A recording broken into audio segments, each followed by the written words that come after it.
please take out a piece of paper, if you will. We're not going to have a quiz today, and you can do this right in your notes. You're not going to have to hand it in. What I would like you to do is, if you would please, think of a speaker that you have particularly enjoyed listening to. This could be a favorite teacher. It could be a pastor, preacher, rabbi, person at a church, anybody that you've listened to, somebody that you've heard at, like a guest speaker at a student organization or a business, any speaker that you have particularly enjoyed listening to. And right now in your notes, I'd like you to make a list of the characteristics that made that speaker enjoyable to listen to. So make a list of the characteristics that made that speaker enjoyable to listen to.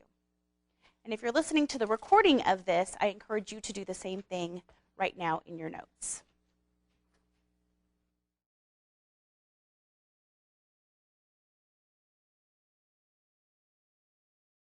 All right, do you have a pretty good list? It looks like most of your pens have stopped moving, not everybody's, but most of them.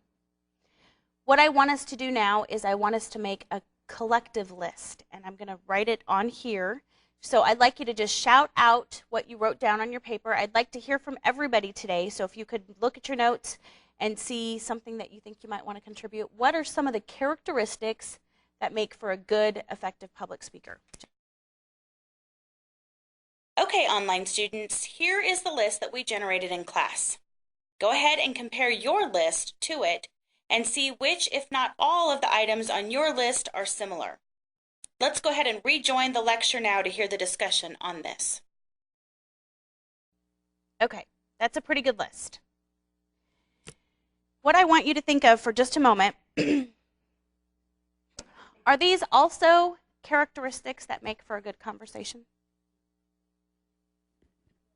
Yes? Are there some up here that maybe don't apply? Come on in. That don't apply for a conversation?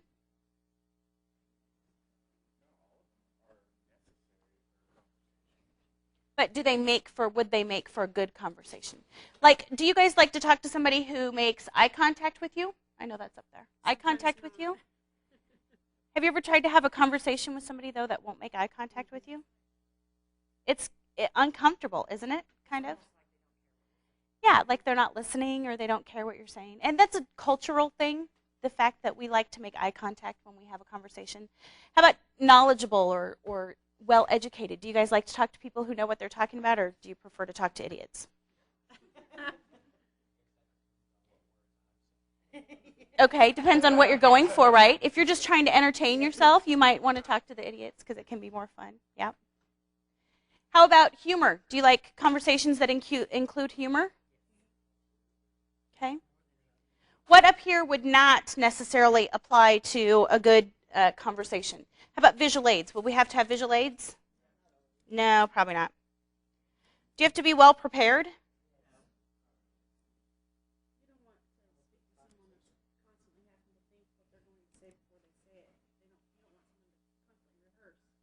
Okay, so maybe we should put a question mark by well prepared so that they're not stumbling over themselves, maybe? Okay, let's see. Let's go back up.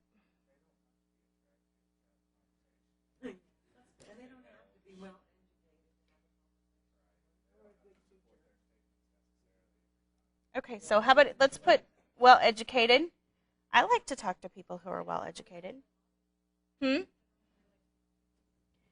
Have you ever had a conversation with somebody who doesn't relate to you at all? Like the whole world revolves around them and they could care less that they're even talking to you? So it's different, right? Because in a conversation it's one-on-one, so it's not an audience per se as like a whole audience. But you still want somebody who can relate to you, don't you think? We'll put a question mark next to attractive because it can help sometimes. What? Say they don't necessarily, no, they don't have to be loud. So we'll cross off loud. Clear voice, though.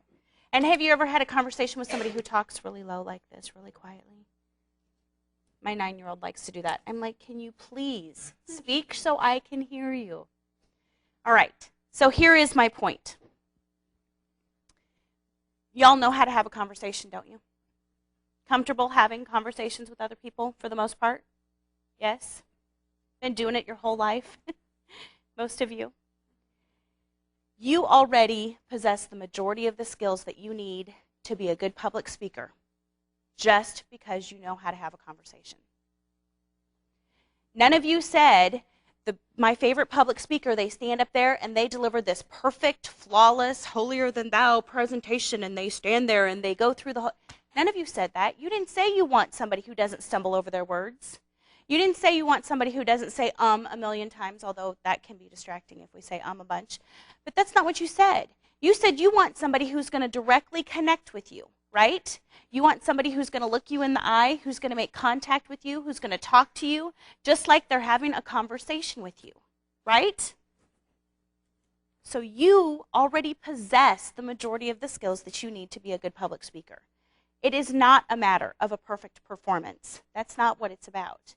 It is about making a connection with your audience. It's about you have a message that you want to share with them and getting that message across to them and sharing it with them.